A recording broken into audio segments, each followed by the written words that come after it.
చివరి క్రైస్తవులు కూడా ఎలా మారిపోయారంటే, ఎంత జ్ఞానం తెలిసి బైబిల్ వీళ్ళ కళ్ళ ముందు ఉంది 66 పుస్తకాల మహాజ్ఞానం. మనలో కూడా ఎవరు నచ్చుతారో తెలుసండి, మామూలుగా సాదా సీదా బోధకుడు చెప్తే నచ్చదండి. ఏమండి ఈ బోధకుల స్పెషాలిటీ ఏంటి?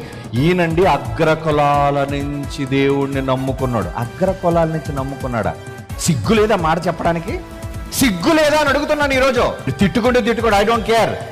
నేను బైబిల్లో దేవుని యొక్క అనుగ్రహం కోసం నేను పాటు పడేవాడిని, కానీ మనుషుల చప్పట్ల కోసం, దండల కోసం, జేజేల కోసం అసలు ఐ డోంట్ కేర్.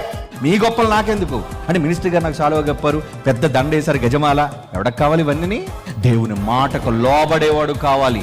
ఎందుకంటే నాకు పరలోకాన్ని ఇచ్చేది నా కన్న తండ్రి. ఆయన చెప్పమన్న విషయాలు నేను చెబుతున్నాను.